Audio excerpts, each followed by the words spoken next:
Welcome back ख़वातीनो हज़रात। जनाब वाली, आप लोगों के लिए इस वक्त प्रेजेंट किया जा रहा है गैस लॉ से रिलेटेड ये वीडियो लेक्चर। और इसमें अब आप लोगों ने अंडरस्टैंड क्या करना है कि हम लोग गैस लॉज में बॉयल्स, चार्ल्स, एवोगैड्रोस लॉ को ज़रा स्पीड में और मेन चीज़ें कॉन्सेप्चुअली अंडरस्टैंड करेंगे और उसके बाद फिर हम लोग equations PV is equal to nRT पढ़ते हुए कुछ कैलकुलेशंस पढ़ेंगे इन्वॉल्विंग गैस लॉज। सबसे पहले बॉयल्स लॉ की बात करते हैं। जनाब बॉयल साहब बड़े खूबसूरत किस्म के एक साइंटिस्ट थे। इन्होंने एक लॉ जो प्रेजेंट किया बॉयल्स लॉ के नाम से जिसको जाना जाता है, वो क्या कहता है कि volume of the given mass of a gas. आपको यहाँ पे मैं बताता चला जाऊँ, ये जो है ना volume of given mass of a gas, इसका क्या मतलब है? इसका मतलब ये है कि हमारे पास जो क्वांटिटी है गैस की या जो मोल्स हैं गैस के, ये हम लोगों ने कांस्टेंट रखे हुए हैं। क्या रखे हुए जनाब? कांस्टेंट। ये बात नहीं आपने भूलनी। एट कांस्टेंट टेम्परेचर, यानी कि टेम्परेचर तो कांस्टेंट का जिक्र कर दिया, लेकिन जो given mass of a gas है इसका भी पता होना चाहिए कि given mass of the gas का मतलब है number of the moles constant. Inversely proportional, यानी कि volume of the gas constant moles और कांस्टेंट टेम्परेचर पर inversely proportional to pressure applied to the gas है। बेटा ये 1662 के अंदर इसने ये लॉ प्रेजेंट किया था बॉयल्स ने। अब यहाँ पे हमें एक चीज़ देखने को मिली कि जो प्रेशर की बात हो रही है गैस मॉलिक्यूल्स के, ये कौन से प्रेशर की बात हो रही है? बड़ी सिंपल सी बात है कि pressure applied on it, external pressure का जिक्र हो रहा है। यानी कि आप एक गैस पर जैसे ही एक्सटर्नल प्रेशर इंक्रीज करते हैं तो उसका वॉल्यूम क्या हो जाता है? डिक्रीज हो जाता है। एक्सटर्नल प्रेशर इंक्रीज करने पर वॉल्यूम डिक्रीज होता है, गैस कंप्रेस हो रही है। तो ये उसी सूरत में मुमकिन है जब आपने मोल्स क्वांटिटी या टेम्परेचर को कांस्टेंट रखना हो। याद रख लीजिएगा, किसी भी दो क्वांटिटीज़ के दरमियान अगर आप रिलेशनशिप फाइंड आउट करना चाहते हैं तो बाकी सारी क्वांटिटीज़ को क्या करना पड़ेगा? कांस्टेंट करना पड़ेगा। किसी भी दो क्वांटिटीज़ के दरमियान रिलेशनशिप फाइंड आउट करने के लिए बाकी क्वांटिटीज़ को कांस्टेंट करना पड़ेगा। ये एक कॉन्सेप्ट है जो आपने अपने जहन में रखना है अच्छे तरीके से, ठीक है? भूलना नहीं है। अब आपने इसको मैथमेटिकली बात करूं तो वॉल्यूम का प्रेशर के साथ इन्वर्स रिलेशनशिप है। वॉल्यूम का प्रेशर के साथ इन्वर्स रिलेशनशिप मौजूद है। ये आप लोगों को मैथमेटिकली डिस्प्ले हुआ। अब यहाँ पर देखें, मैं अगर ये प्रोपोर्शनैलिटी हटा करके इक्वलिटी और कांस्टेंट लगाता हूँ तो ये मेरे पास आ जाएगा कुछ इस तरह से, K इंटू 1/P। तो V is equal to K into 1/P। इसको मैं लिख सकता हूँ, ये देखिए आप लोगों के पास V is equal to K/P, और अगर ये P इधर डिवाइड हो रहा है तो इधर आकर के क्या हो जाएगा? मल्टीप्लाई। तो मैं लिख सकता हूँ PV is equal to K। तो एक तो ये आ गया PV is equal to K, इसकी मैथमेटिकल फॉर्म यहाँ से भी आप इसको याद रख सकते हैं। V is equal to K/P यहाँ से भी याद रख सकते हैं, and V is proportional to 1/P।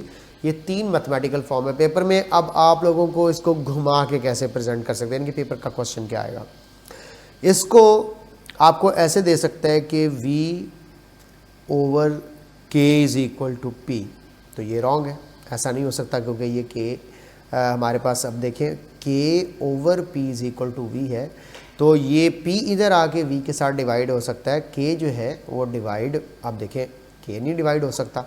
K कैसे डिवाइड होगा? देखें यहाँ से ये हो सकता है कि V/K हो सकता है, K/V हो सकता है, लेकिन V/K नहीं हो सकता। अब यहाँ से चेक करें, ये V इधर मेरे बच्चों मल्टीप्लाई हो रहा है, मैं इधर जाके क्या कर देता हूँ? डिवाइड। तो ये बन जाएगा P is equal to K/V, यानी कि ये करेक्ट है और ये रॉन्ग है अकॉर्डिंग टू मैथमेटिक्स। इस तरह करके आपको P, V या K की पोजीशन बदल करके ऑप्शंस दे करके परेशान कर सकता है। घबराना नहीं है आप लोगों ने, घबराना नहीं है आप लोगों ने। आप लोगों को मैंने ट्रिक बता दी है कि यार इस तरह के MCQ से कैसे निपटना है आप लोगों ने। एनी हाउ, इसके बाद मैं नेक्स्ट प्रोसीड कर रहा हूँ। ये एक बड़ा मुंह बोलता इंडिकेशन है, सबूत है किसका? आप लोगों के लिए बॉयल्स लॉ का। आप अगर सब बच्चे थोड़ा सा गौर फरमाएं तो यहाँ पे क्लियर कट इस एनिमेशन में आपको दिख रहा होगा कि कंटिन्यूसली प्रेशर इंक्रीज किया गया, टेम्परेचर को कांस्टेंट रखा गया, तो वॉल्यूम जो है वो डिक्रीज हुआ। इन्वर्स रिलेशनशिप है और ये कर्व है आप लोगों को जो कि इन्वर्स रिलेशनशिप को बता रही है। याद रख लीजिएगा, कर्व्स हमेशा इन्वर्स रिलेशनशिप के लिए होती है और इस कर्व को हम लोग एक नाम भी देते हैं, स्पेसिफिक नेम, आइसोथर्मल कर्व। क्यों बोला? कांस्टेंट टेम्परेचर पर आती है, आइसोथर्मल कर्व भी कहते हैं, आइसोथर्म भी कहते हैं। और इस कर्व की टाइप क्या है? ये एक हाइपरबॉलिक कर्व है, हाइपरबॉलिक कर्व। तो कोई आपसे पूछे कि pressure and volume are related, तो आपका आंसर होना चाहिए हाइपरबॉलिकली इन्वर्स। तो ये प्रेशर और वॉल्यूम के दरमियान ये जो कर्व बन रही है बेटा, ये हाइपरबॉलिक कर्व है। मैं आपको दोबारा से दिखा देता हूँ। ये देखें, ये प्रेशर इंक्रीज हो रहा है, टेम्परेचर कांस्टेंट है, तो हमारे पास वॉल्यूम जो है वो उसी के अकॉर्डिंगली डिक्रीज़ होता चला जा रहा है। तो ये प्रेशर के इंक्रीज़ होने पर वॉल्यूम के डिक्रीज़ होने का पैरामीटर है जो कि आपको यहाँ पे दिख रहा है। ये हंसता और मुस्कुराता हुआ छोटा सा चेहरा आपको यकीनन अचानक हंसने पर मजबूर करेगा, क्योंकि आप लोग पढ़ रहे थे बॉयल्स लॉ। ये क्या था? बॉयल्स लॉ कि प्रेशर बढ़ने पर वॉल्यूम ने कम होना है, यानी कि इन्वर्स रिलेशनशिप। क्या था जनाब? इन्वर्स रिलेशनशिप कि वॉल्यूम का प्रेशर के साथ इन्वर्स रिलेशनशिप है।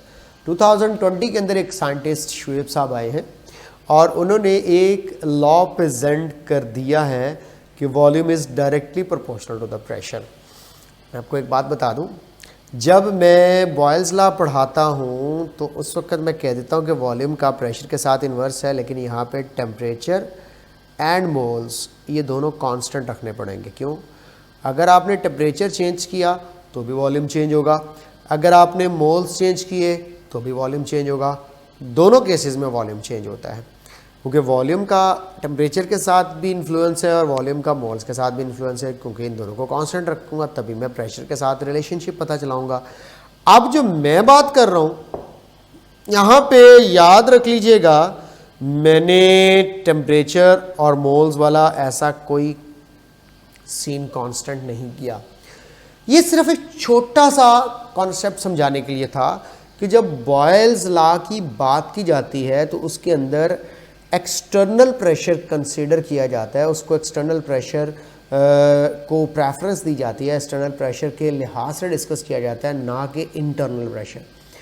अब मैं आपको बता दूं इंटरनल प्रेशर क्या है।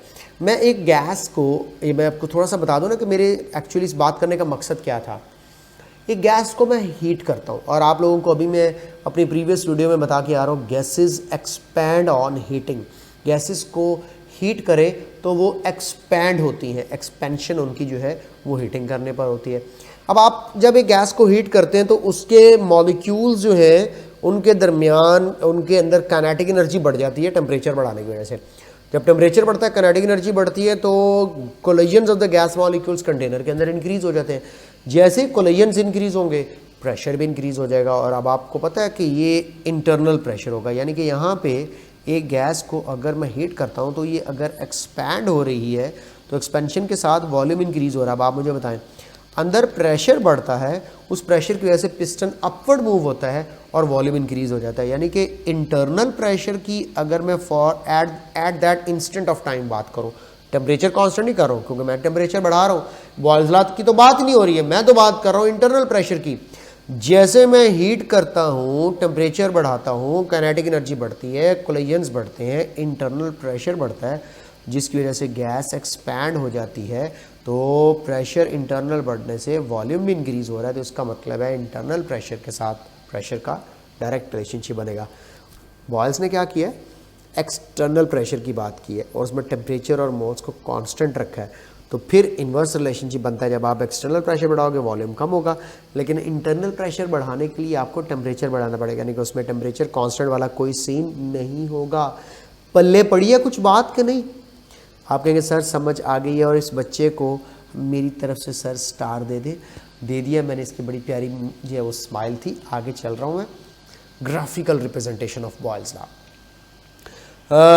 प्रेशर वॉल्यूम कर्व्स के साथ फेमस है।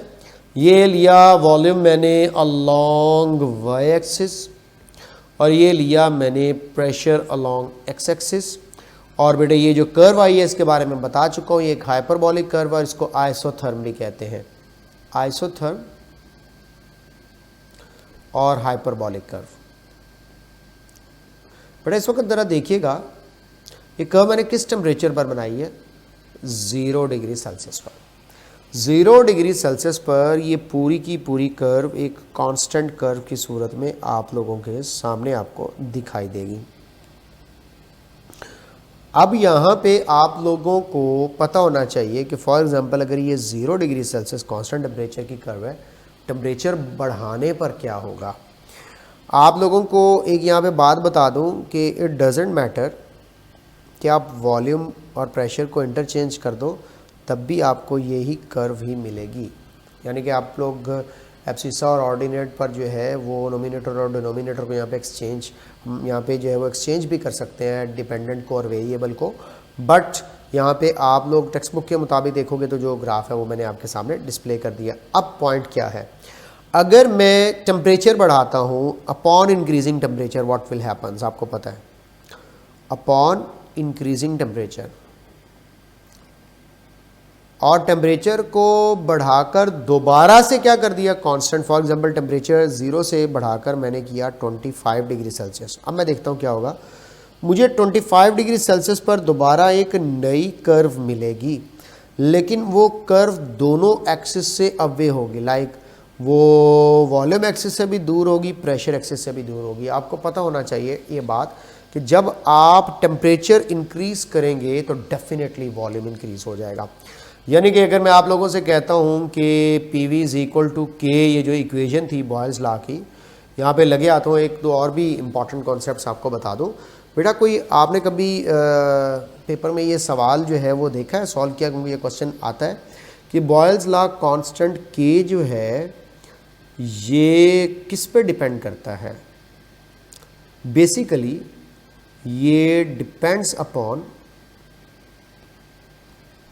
टेम्परेचर। अगर आप इस K को कांस्टेंट रखना चाहते हैं तो आपको टेम्परेचर या मोल्स वगैरह कांस्टेंट रखने पड़ेंगे। ज़्यादातर ये टेम्परेचर से रिलेट किया जाता है, तो टेम्परेचर एक मेजर जो है वो रीज़न है वॉल्यूम वगैरह के चेंज होने की। अभी मैं सारी बात आपके साथ डील कर रहा हूँ। इस K कांस्टेंट जो है बॉयल्स लॉ कांस्टेंट K के यूनिट्स भी आप लोगों को ना लगे हाथों बता दो, इसके यूनिट्स क्या होंगे, ये भी पेपर में सवाल पूछा जा सकता है। इसके 2 तरह के यूनिट्स होंगे, आप लोग याद रख लीजिएगा। प्रेशर का यूनिट है, आप लोगों ने पढ़ा हुआ है। नॉन SI और SI की बात करना चाहता हूँ, non system international and system international. Non SI के हवाले से बात करूँ तो प्रेशर का नॉन SI यूनिट आप लोगों ने पढ़ा हुआ है, सारे बच्चे जानते हैं, ATM, और वॉल्यूम का डेसीमीटर क्यूब। ये तो आ गया non SI unit of this Boyle's law constant K। SI unit क्या होगा, ऑफ कोर्स प्रेशर का न्यूटन पर मीटर स्क्वायर और वॉल्यूम का मीटर क्यूब, तो ये बन गया न्यूटन मीटर, जो कि इज इक्वल टू किसके आया, जाउल। तो ये आप लोगों के पास एक थोड़ा सा इम्पॉर्टेंट सीन बन गया यहाँ पे कि कोई आपसे पूछे कि बॉयल्स लॉ कांस्टेंट K के SI यूनिट्स क्या हैं, तो ये सेम वही यूनिट्स हैं जो कि यूनिट ऑफ एनर्जी है। एक तो ये क्वेश्चन मैंने आपको बताना था बॉयल्स लॉ के वाले से, ये बात समझ आ गई है। ओके, अब जब आपने फॉर एग्जांपल एक इक्वेशन इस बॉयल्स लॉ को अगर हम प्रूव करें, P1 V1 is equal to P2 V2 is equal to P3 V3, ये आप लोगों ने पढ़ा हुआ है कि जैसे जैसे आप लोग प्रेशर बढ़ाते जाएंगे वॉल्यूम कम होता जाएगा, लेकिन सबका प्रोडक्ट कांस्टेंट ही रहेगा अगर आपने टेम्परेचर कांस्टेंट रखा हुआ है। फॉर एग्जांपल आप लोगों ने इसके प्रूफ में पढ़ा हुआ है कि अगर आपके पास मुख्तलिफ कंटेनर्स हो और उसके अंदर डिफरेंट प्रेशर हो, तो आप लोग जब प्रेशर बढ़ाओगे तो वॉल्यूम कम होगा। फॉर एग्जांपल प्रेशर 2 ATM पर वॉल्यूम 1 डेसीमीटर क्यूब है, ठीक है। ये आप लोगों की बुक में लिखा हुआ, मैं यहाँ पे अब डिटेल में नहीं जा रहा है, इसकी हल्का फुल्का आइडिया दे रहा हूँ, आप लोगों ने FSC में पढ़ा हुआ है। प्रेशर को मैं डबल कर देता हूँ 4, तो वॉल्यूम हाफ हो जाएगा 1 डेसीमीटर क्यूब का हाफ 1/2। प्रेशर को अगर मैं ट्रिपल कर देता हूँ यानी कि 6 कर देता हूँ, तो वॉल्यूम भी 3 टाइम डिक्रीज हो जाएगा 1/3। अब इस सब को अगर मैं सॉर्ट आउट करता हूँ तो आप लोग देखें ये कांस्टेंट रहा के। बेटा ये के कांस्टेंट 2 तब तक रहेगा जब तक टेम्परेचर कांस्टेंट रहेगा। जैसे ही आपने टेम्परेचर बढ़ा दिया या चेंज कर दिया तो इस कांस्टेंट की वैल्यू भी चेंज हो जाएगी। कैसे? क्योंकि टेम्परेचर बढ़ने से वॉल्यूम बढ़ जाता है। जब वॉल्यूम बढ़ जाएगा तो ऑफ कोर्स प्रेशर और वॉल्यूम का प्रोडक्ट भी चेंज हो जाएगा। कैसे चेंज होगा आइए इसके ऊपर आपको समझा देता हूं। फॉर एग्जांपल डियर स्टूडेंट्स, आपने टेम्परेचर को डबल कर दिया तो वॉल्यूम को भी मैं डबल कर देता हूं। प्रेशर अभी एक्सटर्नल 2 ही है, वॉल्यूम डबल करके मैंने कर दिया 2, यानी कि 1 डेसीमीटर क्यूब की बजाय वॉल्यूम होगा 2 डेसीमीटर क्यूब। अब आप प्रेशर डबल करें, प्रेशर डबल किया आपने 4, तो यहां पे वॉल्यूम हाफ हो जाएगा, 2 का हाफ क्या होगा 1, समझियो 2 का हाफ क्या होगा 1। अब 2 आपने वॉल्यूम को हाफ कर देना था तो 2 का हाफ करेंगे तो 1 हो जाएगा। अच्छा प्रेशर को ज़रा 6 टाइम्स इंक्रीज़ करें, यानी कि 6 टाइम कर दो, 2 से 4 किया, 4 से 6 कर दो। अब कॉमन सेंस से काम लो अगर, तो वॉल्यूम जो है वो जो 2 था उसका 2/3 रह जाएगा।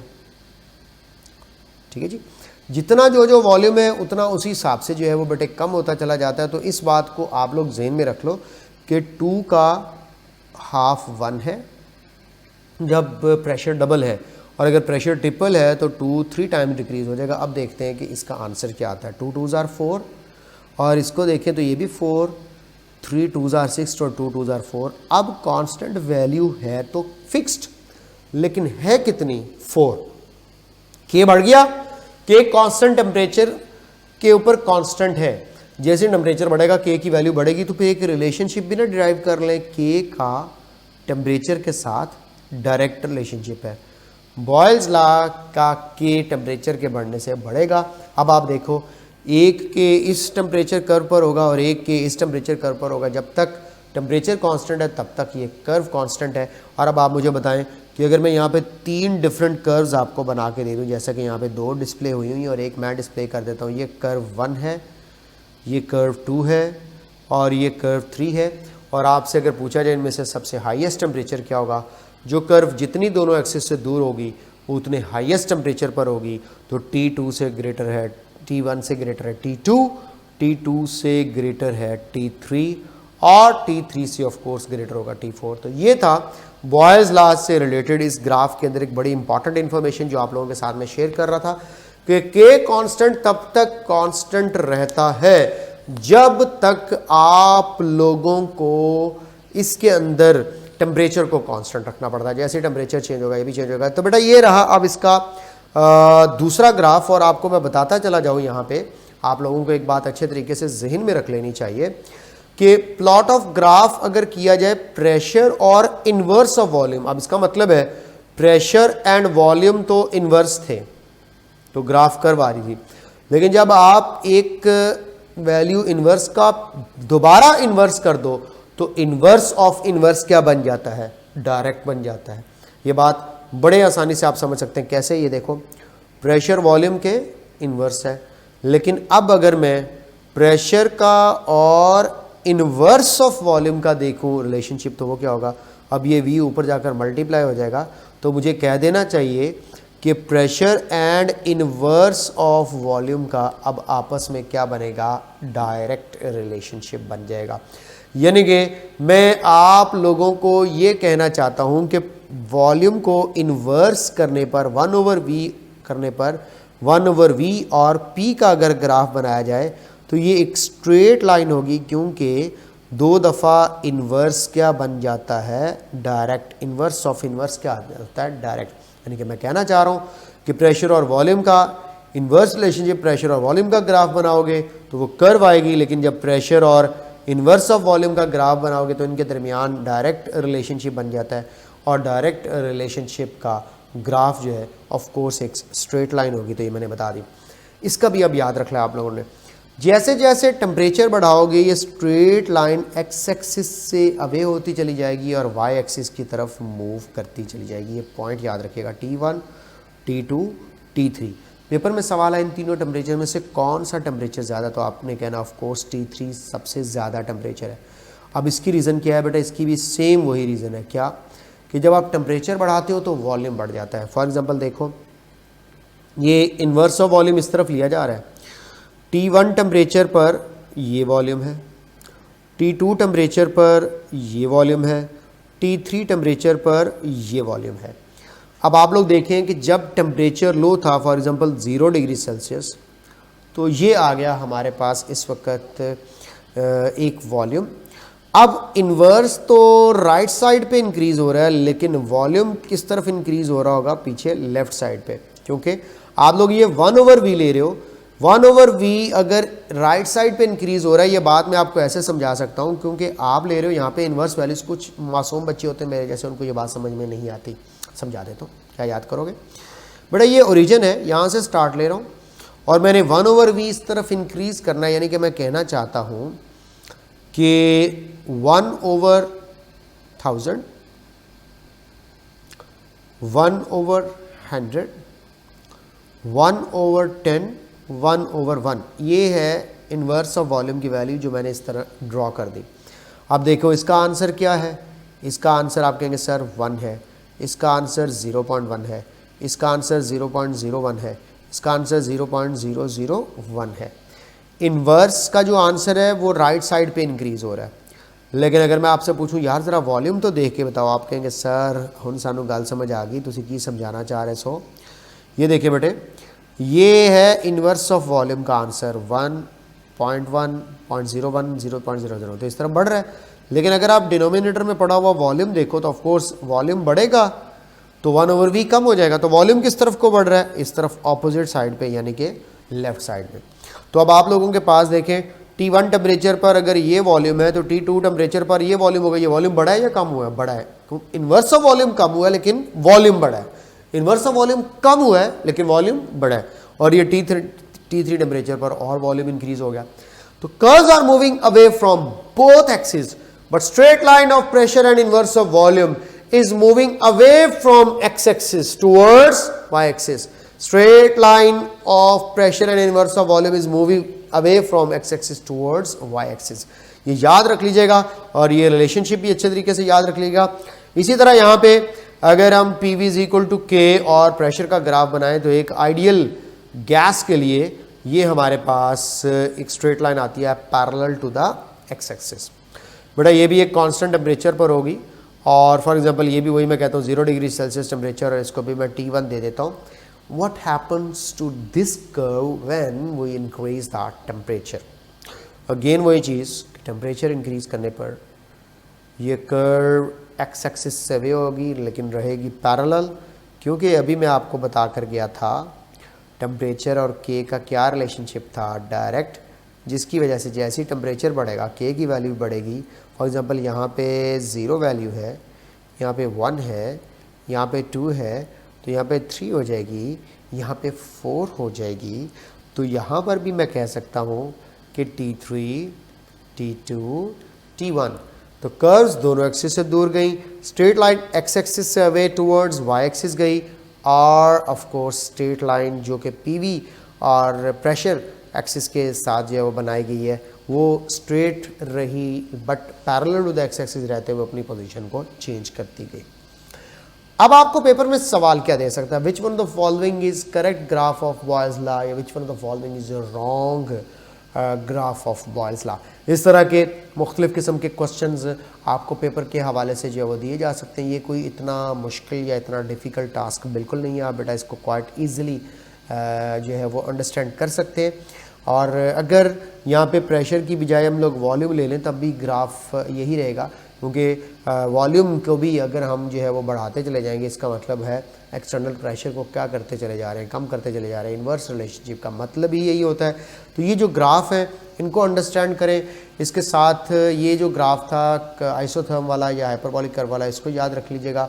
बॉयल्स लॉ से रिलेटेड जो है प्रेशर और वॉल्यूम के इन्वर्स रिलेशनशिप को याद रखिएगा। तो ये जो चंद एक चीज़ें थी जो आप लोगों के साथ मैंने रिगार्डिंग द बॉयल्स लॉ रखी हैं, इसको डिस्कस करते हुए नेक्स्ट आगे मैं चार्ल्स लॉ की तरफ बढ़ूंगा। तो kindly watch my next video for the case of Charles law. Thank you so much. अल्लाह हाफिज़।